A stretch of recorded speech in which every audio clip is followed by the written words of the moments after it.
So the harms caused by FDOT District 7 and Pasco MPO unlawful misconduct, that in the commission of fraud in violation of said statutes, I accuse these individuals of abusing their respective public offices for personal gain, either financial, political, or convenience, with the unlawful and unethical selection of the SPUI over the PFI as the final billed alternative.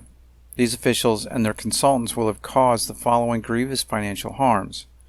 To me and my family, a loss of $57 million. A 50% share of project cost savings previously approved and in principle by FDOT and Federal Highways for value engineering. So I did receive approval for my fee if the PFI were selected as the final build alternative, both by the FDOT chief engineer at the time, this was in 2016, and Federal Highways, the then assistant Florida Division administrator. To the taxpayers, the misappropriation of $222 million, including a loss of over $60 million,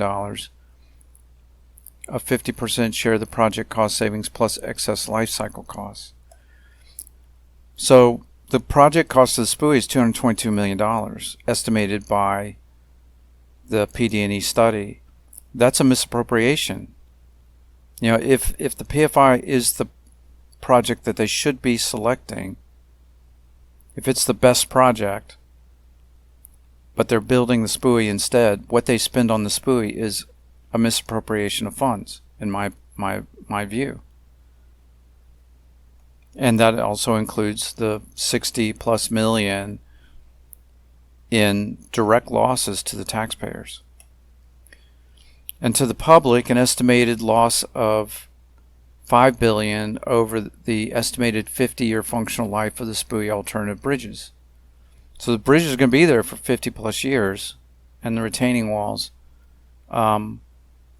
that's $5 billion or $100 million per year of lost user benefit in terms of delay in fuel.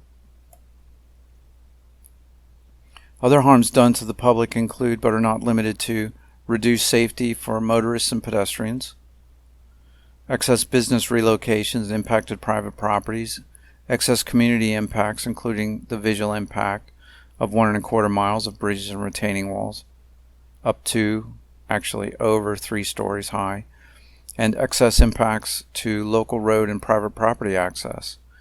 Other harms done to the environment, but not limited to, increased noise, reduced air quality, and greater impacts to floodplain and wetlands. So all of these I included in that previous table. So the evidence of this misconduct is contained in email and video archives, which can be obtained from me, G.F. Parsons, or via public records request from FDOT and the Pasco MPO via Florida Statute 119.01. That's, public record request. The SPUI cost was estimated by the FDOT PD&E feasibility study as of 16 September 2021. And I've mentioned this previously, but they estimated the user benefit of the PFI at $48 million per year. But when you correct for their BS, I'm not going to call it mistakes because they're not mistakes. If they were honest mistakes, when I point out those errors, you would expect them to fix them instead of just ignoring or dismissing me. And my objections are valid. They're validated by the FDOT Traffic Analysis Handbook when it comes to correcting for unmet demand, for instance, which they refuse to do. So when you make those corrections, then you get $100 million per year user benefit of the PFI over the SPUI. And then if the bridge life is 50 years, that's the functional life of a bridge according to FDOT. That's what they estimate and what they use for planning purposes. A 50-year functional life, that's $5 billion. So the personal cost of their unlawful misconduct, beyond the financial loss of the $57 million to me and my family, is the further personal toll that their misconduct has on me. The PFI is the culmination of my career, my life's work as a roadway and traffic engineer. By 2006, I had spent 20 years of dedicated hard work as a consulting roadway and traffic engineer. When I spent 2 years developing the PFI on my own time, drafted the patent application, obtained the patent at my own expense. Then the following dozen years and dozens of failed attempts to have a state or local government even consider the PFI, I finally succeeded when the PFI was added to the Vision 5456 study phase 2, and then later the FDOT District 7 PD&E study. So I've spent my professional life as a roadway and traffic engineer.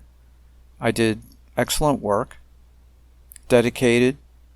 In fact, I was one that was in the office on weekends, holidays, late into the night, and all-nighters, back-to-back all-nighters, to deliver excellent products to the DOT, serving my employers. Then I come up with this idea for the PFI, inspired by the CFI. The idea of the PFI being a more compact version of CFI, but it does work differently. But that's the culmination of my work. I spent a dozen years approaching dozens of DOTs and local government agencies, proposing the PFI on projects where it would save money and be the better project, every time being rejected, out of hand, without consideration, accompanied with a BS, bureaucratic excuse. Okay, every time but one time. There was one time where I got a legitimate reason to reject the PFI, and that's because the functional class of the road was freeway, and I was proposing the PFI intersection. Although they could have considered the PFI interchange, it would have been better than what they ended up with. But every other time, it was just no, without consideration. I suppose I should commend them for at least being upfront about it. I think they were garbage reasons. As a taxpayer, as a member of the public, of the traveling public, it really pisses me off that these bureaucrats just say no to the PFI without consideration, without considering the possibility that they could end up building a much better project. Because these road projects, they're there forever. I mean, they impact people's lives every day. Every day you're driving to and from work, if it's on your commuting route. People go through the intersection. Thousands and thousands of people use the intersection every single day for decades. So getting it right should matter to the DOT. And they have all kinds of laws, all kinds of policies, all kinds of procedures that supposedly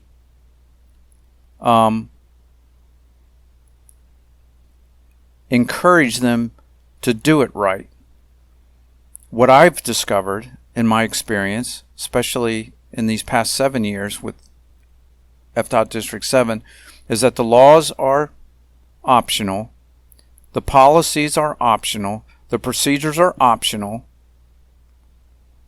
So they pick and choose what they want to do, what they want to follow, what they want to comply with, based on whether or not it's convenient for them to do it or not. So all the laws that are supposed to make them do the right thing, all of the policies that are supposed to make them do the right thing, and all the procedures that supposedly make them do the right thing, they ignore when they feel like it. That's what I've discovered. They just ignore them. But if it's to their benefit, then they quote chapter and verse. That's what you get from them. Well, this policy says this, and that policy says that, when it's in their favor. But if it's not in their favor, if it's something that's going to mean more work or inconvenience for them, then they just ignore it. They just ignore it, and there's nothing you can do about it. They have sovereign immunity to try to hold them to account, short of showing up at their building with 1,000 people ready to burn it down. They would notice that. Short of that, you're screwed. Unless you know the governor. If you know the governor, or if you know the local billionaire, they'll listen then. Otherwise, it's, screw you. Talk to the hand.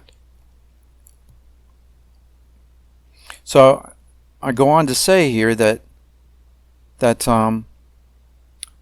so at the time, this is at the time I proposed the PFI to District 7. That was February, really it was in July of 2014, but my proposal, my document, my concept proposal document, I submitted to them February of 2016. I naively thought that this time all my hard work would finally pay off. I never felt the PFI was a gamble. I have confidence in the design. What I didn't realize is that I was gambling on the integrity of bureaucrats and politicians, and I lost that gamble. Now I know that anyone listening to this, to me say that, who is cynical about that, would say, of course, bureaucrats and politicians have no integrity. Everybody knows that. And I have to say, intellectually, I know that too. I know that as well, that they don't have integrity.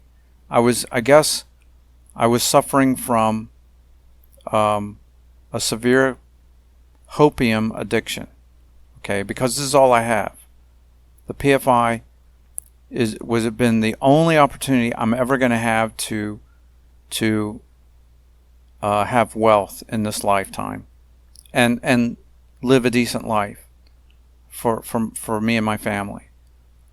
It's just, unfortunately for me, I committed myself early on when I chose when I went into college.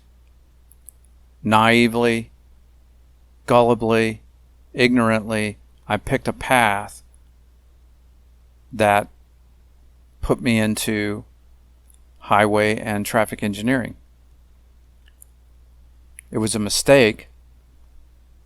It was a huge mistake, because I didn't realize that I was committing myself to an industry that is fundamentally, at its core, it's corrupt. It's the consultants and the bureaucrats are in bed together. It's very incestuous, and the politicians. The U.S. transportation system, particularly the roadway system, is there to further the interests of politicians who are supported by special interests, local billionaires, and it also serves as a kind of welfare program to bureaucrats. I can't really call them hardworking, professionals, because that's not been my experience. It's more like a welfare program for bureaucrats. It's the appearances are that they are just dedicated civil servants. That's what they want you to believe. Okay, and they're quick to tell you that. You have to get behind the scene. You have to get behind the closed doors to see how they really function, to see how they really think about the public. The public is just a nuisance to them, a pain in the butt. These people have guaranteed employment, guaranteed pensions, guaranteed benefits, guaranteed health insurance. They make good money. Okay. You know, I was laid off twice, I think wrongly. I was wrongly let go twice. But as a consultant, now that's another thing that I didn't realize, is that as a consultant, you know, your job is nothing to the people who run the company. There's no loyalty at all. Well, I shouldn't say that. There was a company I worked for when I first got out of college, and they were loyal to their employees, so that when they experienced an economic downturn, this was in the late 80s, 1980s, they went to 4-day work weeks and did not lay anyone off. And all of the employees, including their management, the owners of the company, took a 20% pay cut in order to get through that economic downturn. That's the only time I've experienced that level of loyalty toward the employees. But every other company I've worked for, Trans Systems, H&TB, URS, their employees are totally expendable. There's no loyalty whatsoever to the employees. No matter how hard you work, no matter how dedicated you are, they'll just crap you out. At the first sign of trouble, you're gone.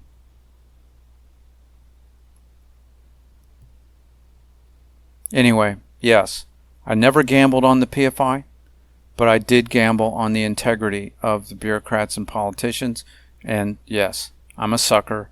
I lost that bet.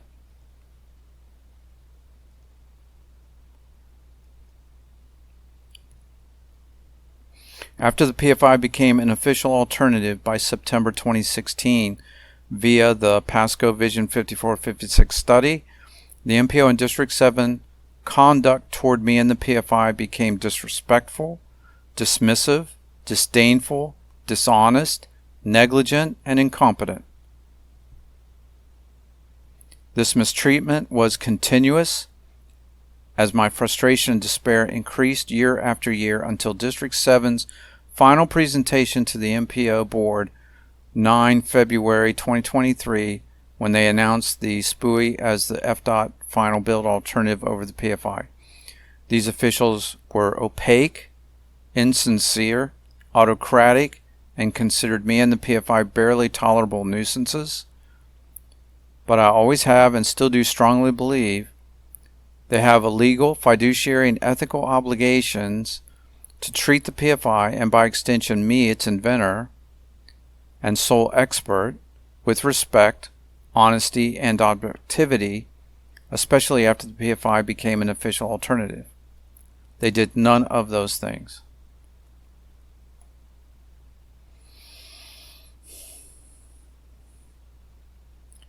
I brought the PFI to District 7 and the MPO in good faith, but only ever received bad faith treatment in return. I can only speculate as to why, but the fact that they did is undeniable. At best, they did nothing more than humor me for 7 years, costing me dearly in lost time and money. They should never have given me or the PFI the time of day at the beginning if this was how they were going to conduct themselves. The PFI deserved honest consideration from them, yet given they never intended to treat the PFI properly in the first place, they should have refused me before making it an alternative. The hundreds of emails exchanged between me and these agencies over the years show the full extent of the mistreatment. You might think Well, I could have walked away at any time. Why should I? They acted badly, not me. I had hopes and dreams for the PFI, for which the patent was nearing the end of its life. Given this was my last opportunity for the PFI to pay off for me and my family, and confident in knowing it's the absolute best alternative, I had no intention of walking away.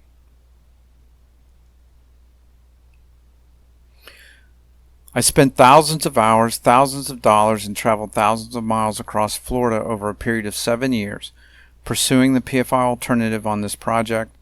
This effort included several months and multiple meetings I attended in Tallahassee, Tampa, and Orlando to reach the understanding I would receive my multi-million-dollar fee from FDOT and FHWA if the PFI was selected as the final build alternative.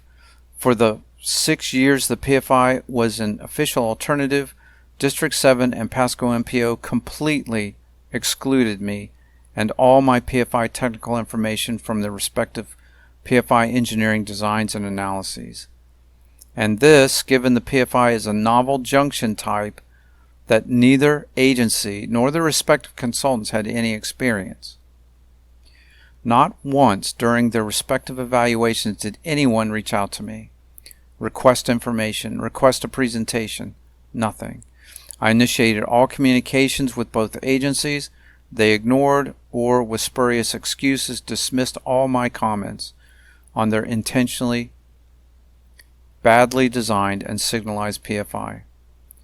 With increasing desperation, I futilely objected to their PFI abuse that for me felt like a proud and loving father forced to watch helplessly as his daughter is repeatedly violated by a gang of thugs.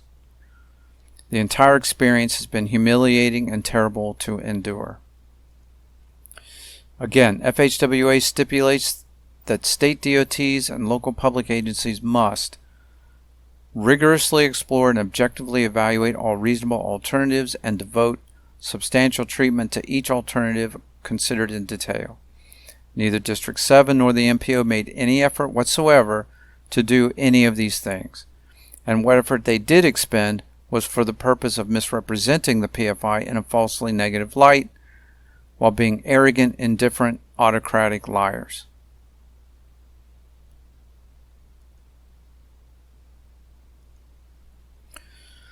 Speculation on their motives for breaking the law. First, I believe these people break the law because they're confident they get away with it. They'll get away with it. So, yeah, that's why they break the law. Because they know that nothing's going to happen to them. I could go to the state, the state attorney or prosecutor or the inspector general, and they'll laugh at me. They'll just laugh at me.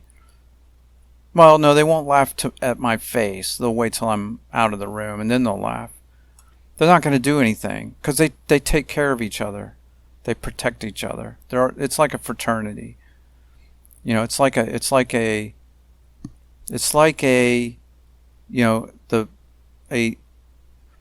the ugly aspect of fraternities. You know, look the other way. You know, wink, wink, nod, nod. So they break the law because they believe they're above the law. They know that unless they go way over the line or anger someone with more political power, they can do whatever they want. The government will turn a blind eye to government wrongdoing, and they know it. They know their criminal conduct is protected by sovereign immunity and the turn a blind eye, wink and nod ethos of prosecutors and courts. Regarding the MPO board members, it seems they are motivated by greed. I suspect they all receive financial or political benefits directly or indirectly from land developers, real estate speculators, or other special interests who stand to profit from SR 54 converted into a freeway. This is most evidenced by the fact they have zero concern for the congestion the SPUI signal produces on US 41. They could care less. Not once in the last 7 years have any of these individuals shown one whit of concern about US 41. Regarding District 7, they could be motivated simply to avoid work and risk, called convenience fraud. State DOT bureaucracies operate on a basic philosophy: do the least work for the greatest personal gain. State bureaucrats are well paid, have guaranteed employment, generous benefits, and a guaranteed generous pension, and they only work 40-hour weeks with minimal performance measures. I mean, yeah, they don't get in trouble for anything. If they get in trouble, it's because, again, they pissed off the wrong politician. As a consultant, I worked many weekends, holidays, late nights, all-nighters, was laid off twice, and have no retirement because I had to spend it just to get by after getting let go. I mean, yeah, there's unemployment, but unemployment goes only so far. So I spent my 401k to cover living costs after 2 terminations. These bureaucrats are smug, arrogant, indifferent, entitled, and protected.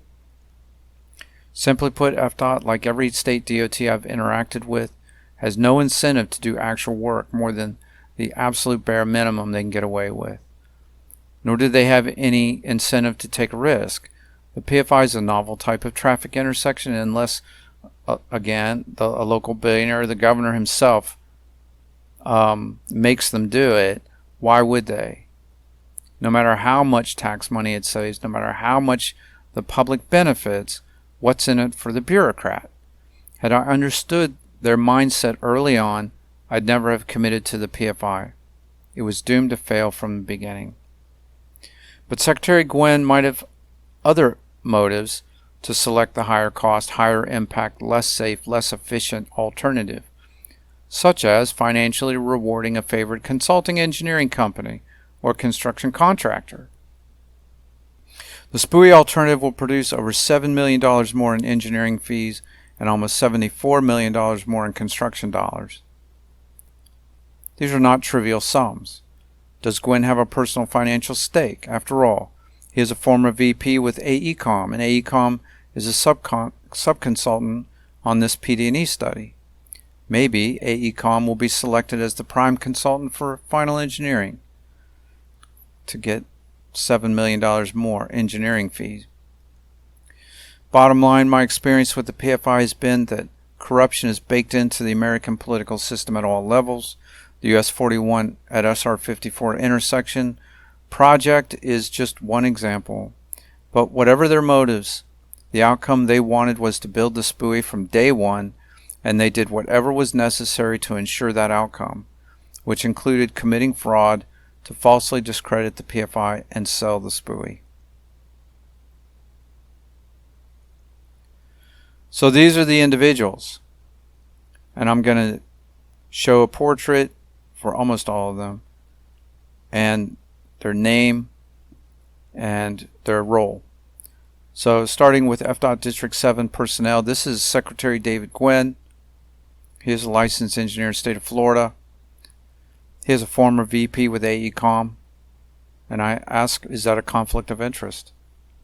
You know, he refused to let me be on the study team to design the PFI. And that even though the Federal Highway Administration told me that not only was it okay for me to be on the study team to design the PFI, but they said I should be on the study team to design the PFI to ensure that it was competently designed. I told Gwynne that, and he said he didn't care. He said he didn't want to create an appearance of impropriety by having me on the study team. Now, in hindsight, what an absolutely ridiculous,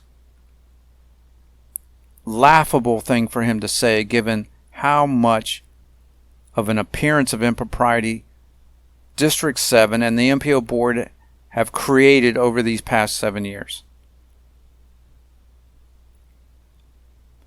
Just the fact that the PFI has been designed so completely incompetently because I wasn't a part of the team, and they just dismiss or ignore all of my comments, shows they had no one. They don't care about this appearance of impropriety. That was just him feeding me BS.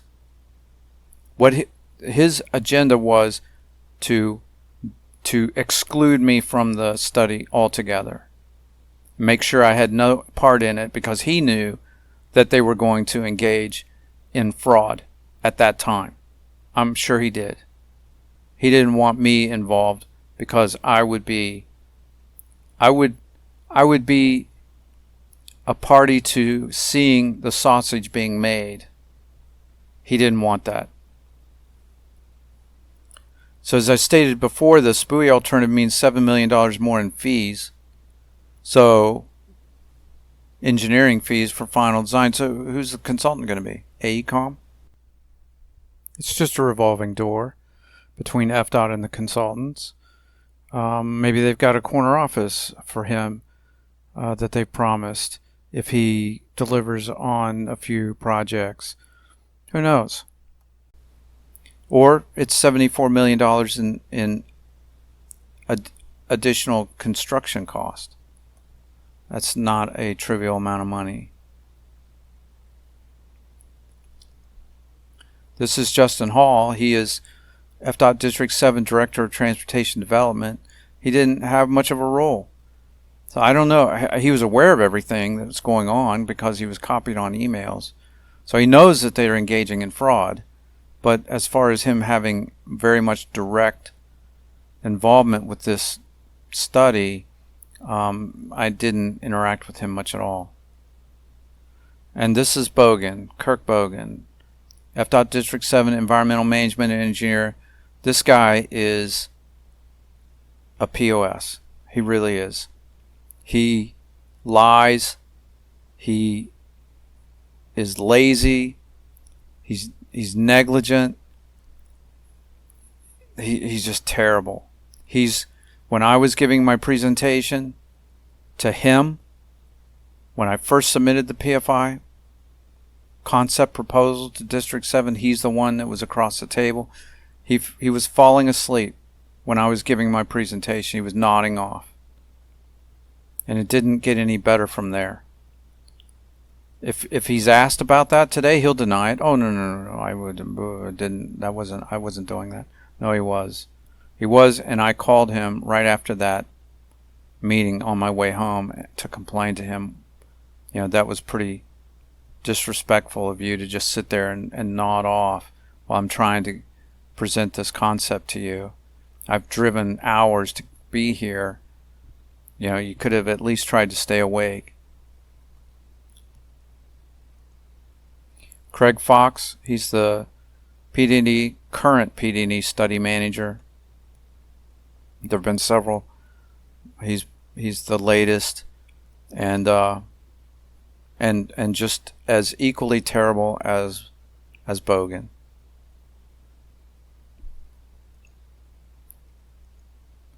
So these are the MPO board members.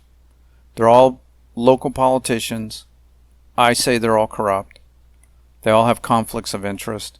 They're all serving on the MPO board with an agenda to enrich themselves and their friends. And they're either getting financially enriched, or they're getting political favors or campaign funding support.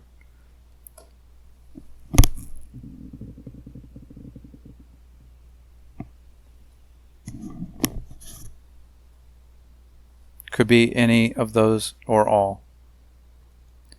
So this individual, Lance Smith, he's the chairman of the MPO board at this time, councilman with the city of Zephyr Hills, which is at the eastern terminus of this 54-56 corridor they want to turn into a freeway. So turning 54-56 into a freeway means that Zephyr Hills gets a freeway connection to I-75. And that's what's motivating him. And he's a self-proclaimed real estate agent. So we're talking about land sales, land value. He has a personal connection to. This is Matt Murphy. He's the vice chairman, and he's a councilman with the city of Newport Richey. Newport Richey as a community stands to benefit if State Route 54 is converted to a freeway from 75 to Newport Richey. And this intersection is a major intersection on 54 where they are going to now build the Spooey Bridge. Well, that's a benefit to Newport Richey. Now, you might say, well, there's nothing wrong with that. Why shouldn't he be advocating for economic development in Newport Richey? No problem. No problem with that at all. He should be advocating for economic development of Newport Richey. But do it honestly. Okay? Do it honestly. Don't do it fraudulently. So, this project, if this project is for economic development, say so. We want a bridge there to facilitate a future freeway to benefit Newport Richey. Say it. Say it that way. See, they don't, because they know that all of the people, not all the people, but many people along the 54 corridor don't want that.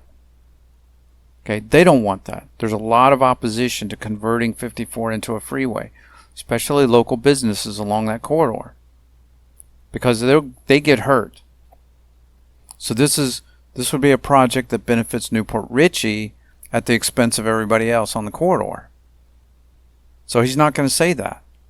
So what they're doing, and that's the whole gist of this study, is to sell it as we're fixing congestion at the intersection, because that's what everybody does want. Everybody does want the congestion to be eliminated at that intersection. So they're trying to sell this project with the Spooey as fixing the intersection and eliminating congestion. And that's the lie that's being told. Because what they're really doing is trying to build a freeway to benefit him, his buddies in Newport Richey, and these are self-interested parties, land developers, real estate people, real estate speculators. They're the ones that stand to benefit most if Newport Richey is connected to I-75 by a freeway.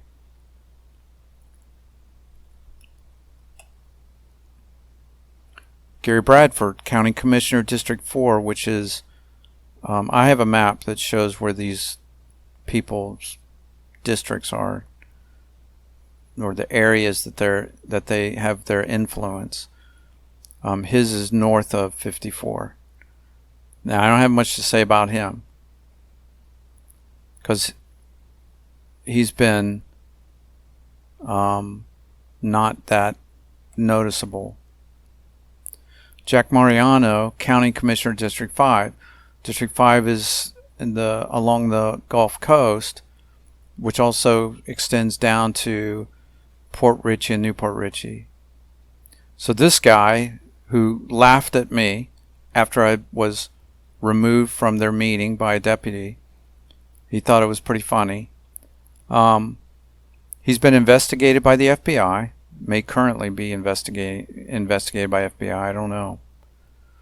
He's also an ex officio board member of the Pasco Economic Development Council. Well, to me, that's a conflict of interest. He's on these two boards. He's a county commissioner on the MPO board and also on the Pasco Economic Development Council board. Well, the projects that the MPO board approves is supposed to benefit the public. We're talking about general welfare. We're talking about satisfying all of the objectives of having safe, efficient, you want maximum efficiency, maximum safety, minimum impact, minimum cost projects. That's what the MPO board should be. That should be driving the MPO board's priorities and how they allocate the funds. to make the transportation system of Pasco County in this case as good as it can be for everyone, not for themselves, not for their buddies. This guy's part of the country club set. This guy, he, as a member of this Pasco Economic Development Council, they are interested in economic development. That's basically turning the farmlands of Pasco County into future developments. That's what they are about. And the freeway is good for that. So, US 41, who cares? Screw US 41. And US 41 doesn't go through this guy's district anyway.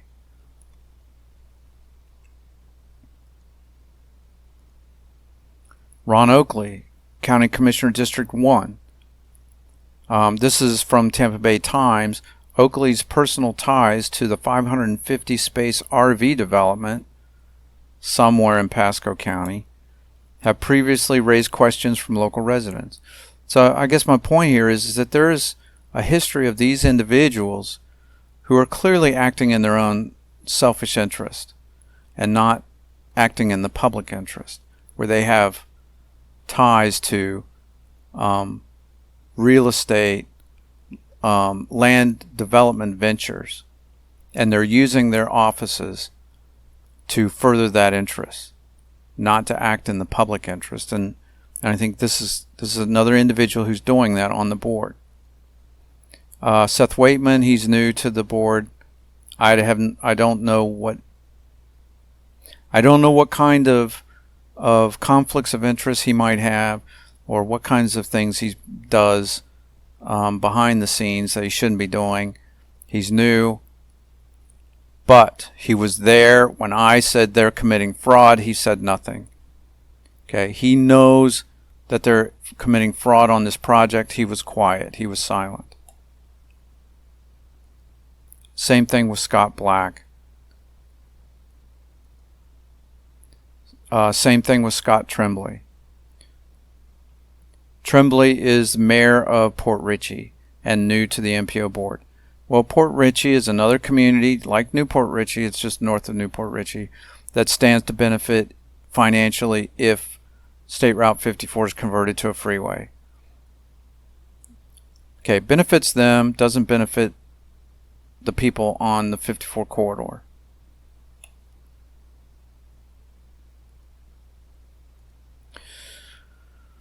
Yeah, and this is Catherine Starkey. She's County Commissioner, District 3. District 3 is on State Route 54 to the south. And she is one of the individuals who's laughed at me. It's on video. Laughed at the PFI. But calling the PFI crazy is calling me crazy. Okay? Even though she was lying when she did it and said it would take 20 minutes to cross the road when it only takes 3 actually. But this woman is married to this individual, Jay Starkey III. He's the CEO of Starkey Blueberry Farm and Starkey Ranch. So Starkey Ranch is a big residential development off of 54, and the Starkey Blueberry Farm is right off of 54. A very large parcel of land that would, I'm sure, be prime real estate for future development if State Route 54 is turned into a freeway and they put a interchange right there. So, conflict of interest. Well, I say yes. Absolutely. She's got a conflict of interest.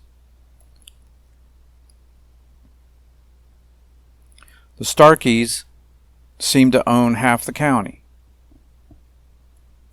And so they're building these, and she's on the MPO board. There was another Starkey that was on the MPO board. He since is not on the board. But when I first started this effort in 2016, 2017, 2018, he was there. His last name is Starkey. I don't know what his relation is to her, but the Starkeys clearly have a great deal of influence and they're using that influence in the local government to manipulate the processes and cheat and make the government enrich them. That's what they're all about. Mike Moore, he was on the MPO board, and he either didn't rerun for the commissioner seat or he lost the election. I don't know which, but he's not on the board now. He's not a county commissioner, but he was for those first few years.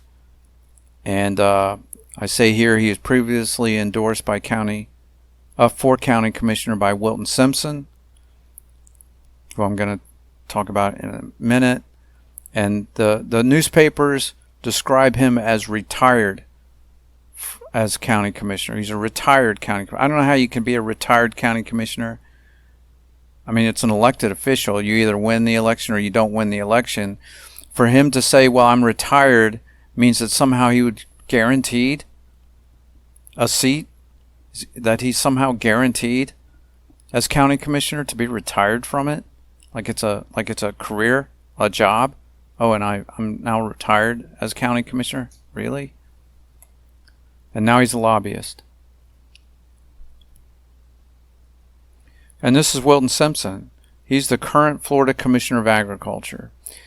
He's not on the MPO board. He's not on the MPO board, but he's the Florida Commissioner of Agriculture. But his name kept repeatedly coming up. Now, I was told if I wanted the PFI to be chosen for this project, I needed to persuade him, because he's the power behind the MPO board.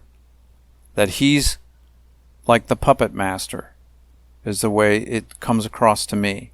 That all I needed to do is sit down with this guy and show him how amazing the PFI is.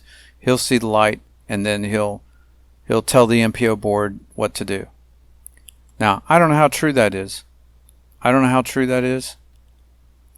But I've still included him here. And the reason I have is because this individual he's a major landowner in Pasco County. He's an egg farmer. He's an egg farmer who is also a former state senator. I think he was president of the Florida State Senate, and is now current agriculture commissioner. Okay, so this guy is he's basically, we're talking corporate egg farm owner. And he's also the agriculture commissioner. Now, to me, that seems like a conflict of interest in and of itself. But if he's influencing the MPO board, which means it's being done privately, which would be a violation of the Florida Sunshine Law, then there's a clear conflict of interest. That he's got a bunch of land, and the land values go up when you build a freeway and you build interchanges.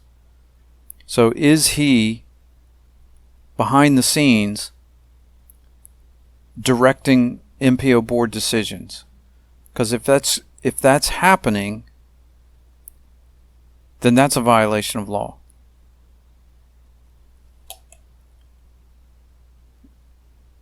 So this is from Tampa Bay Times, July 2011.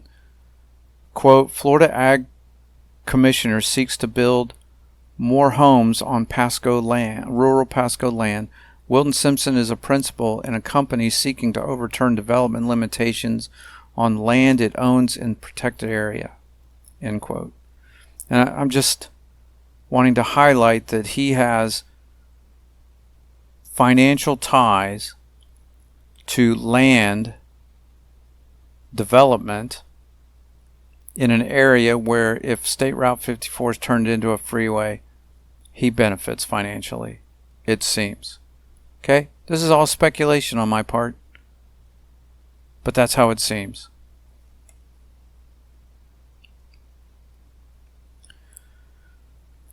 So this red line is the 54-56 corridor, and it's 54 up to some point. I don't know how they're really designating it. I'm just going to call it 54. But it's State Route 54 from US 19 to US 301. That's the corridor that the MPO board wants to turn into a freeway. I-75 is here. The project is located here. This is Land O'Lakes, and this is US 41. So the map below of SR 54, SR 56 corridor in southern Pasco County and subject of the Machiavellian Vision 54-56 study. So that's what their study was looking at, turning this red line here from its non-freeway arterial into a freeway. The names are of local politicians who sit on the MPO board, who will personally benefit financially and or politically by converting SR 54-56 into a freeway. Building the SPUI on 54 over 41 is a first step in making the conversion a reality. Economic development itself can be good for people, but the issue is not economic development per se. That's a subjective opinion. Growth, especially rapid growth, brings congestion, greater burdens on public services, increased crime, reduced air quality, etc. What is objectively true, however, is that as demand for land increases, so do land sales and land prices. That's the true motivation of the board members, directly or indirectly, financially or politically. Right? So they want that to be a freeway so that they benefit. They benefit. And their buddies benefit. These are campaign donors. These are people who, scratch my back, I'll scratch yours. Okay, people, these are reciprocal benefits, not the public. Definitely not commuters. Definitely not people who use 41. It's their buddies, the country club set, right? Those people. District 7 and MPO focus is economic development, not greatest efficiency or safety with least impact and cost. The PD&E purpose and needs states the project is to meet future traffic demand. The SPUI does not. The PFI does for both 54 and 41. And if economic development is the true purpose of the project, that's okay if they're upfront and honest about it. But they aren't, because there's substantial public opposition to that plan. And it really comes down to public opposition to it being turned into a freeway that they're trying to avoid, and federal funding. Because federal funding for economic development is a lot harder to get, there's not as much available, and it's much more competitive. Federal funding for capacity projects to eliminate congestion or reduce congestion, but that's not what they say in their purpose and need. They're eliminating congestion, is much more easy to get. That as I understand, the funding levels for congestion projects versus economic development projects, 10 times more funding is available for congestion projects to mitigate congestion. And economic development projects require commitments from private, from developers, from businesses that show that they're going to actually build a development that's going to have a substantially negative impact on the road system, like a major employer. Then they can qualify or try to qualify for economic development dollars. But they don't have that kind of commitment. So this is all speculative. So it's the difference between a committed development that's going to impact the roads, that will cause congestion, versus land speculation. Build it and they'll come. That's what they're doing. That's what they're doing, but they're calling it a congestion mitigation project in order to qualify for federal funds. And they're doing a sneaky way of converting this road into a freeway without calling it a freeway and going through that process. So these are the individuals in the rough areas that they represent. Scott Tremblay is here in Port Richey. Matt Murphy is here in Newport Richey. Both these communities benefit if this red line from 75 to Newport Richey is turned into a freeway. Jack Mariano's district extends down into this area here along the Gulf. Catherine Starkey, her district is all along 54 here on the south side. And of course Starkey Ranch and Starkey Blueberry Farm are both here. So this is a nice location right here for a future interchange, I think. Yeah. Ka-ching. Then the US 41 at SR 54 intersection project location. That's here. You have Seth Whiteman is located in this area. Lance Smith is Zephyr Hills here. So if this is the eastern terminus of a 54 freeway, Zephyr Hills benefits from that. And an interchange presumably would go in this either here or here.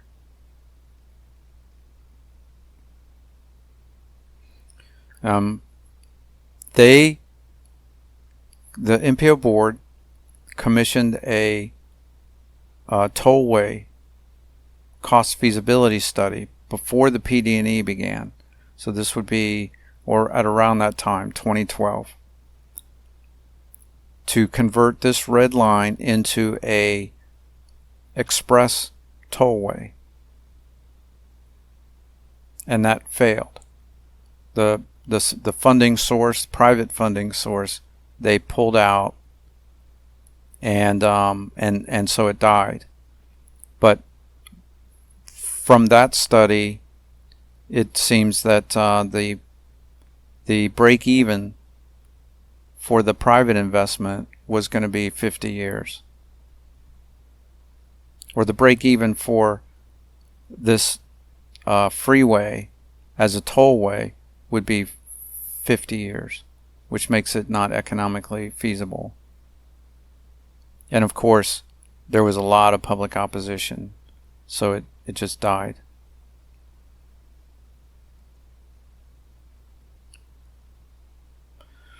So continuing with corrupt officials, these are staff people with the county and MPO. This is David Goldstein. He's Chief Assistant County Attorney, Pasco County. This guy is, I think, one of the primary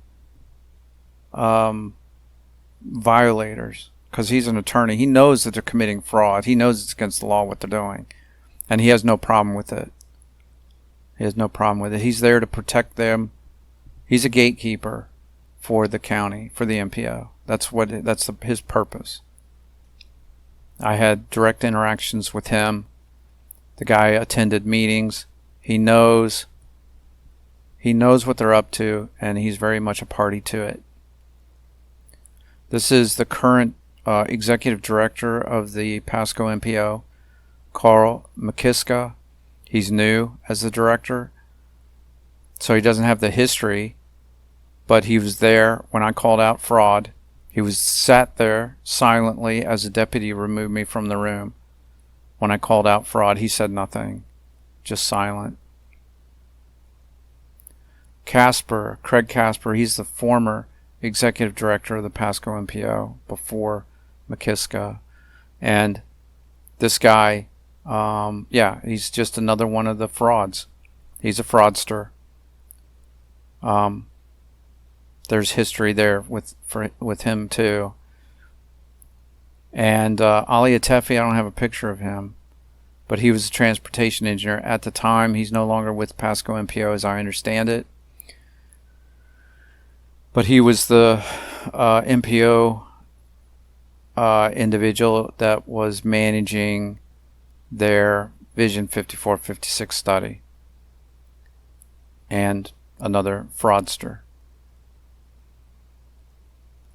And then the consultants, this is Rick Langlis, RS&H, senior engineer. I take him to be the project manager.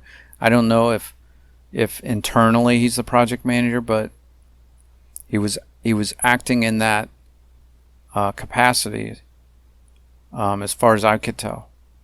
And he was at the meeting when I first proposed my PFI concept to Kirk Bogan. He was sitting in that room. And this is Domingo Noriega. And this guy's a total fraud. Absolute fraud. A terrible person. Just what a scumbag these people are. I swear. He's assistant vice president with AECOM, and he's the traffic engineering manager of Florida, and he's the lead traffic engineer for the study. So he's the one that butchered the PFI. Between him, Langlis, and Bogan, they butchered the PFI. He's the one that did the crappy analysis, the analysis of the SPUI that does not comply with the FDOT's traffic analysis handbook. All done deliberately, all done with that purpose in mind, was to falsify the SPUI as being like congestion free, and the PFI having congestion when it should have none. This guy is a primary person to do that. Bill Ball and Wally Blaine both worked for Tyndale Oliver, and they were the consultant. They were the consultant for the Vision 5456 study, working for the MPO. And this Noriega, he does work for both the MPO and for FDOT District 7. Of course, AECOM is a giant company. It's a huge corporation. They merged with URS, so they're probably the largest architectural engineering consulting company in the world, would be my guess. I wouldn't be surprised. But anyhow, RS&H is the prime consultant for the FDOT study, and Tyndale Oliver the prime consultant for the MPO study. All of them frauds. All of them frauds in their own way.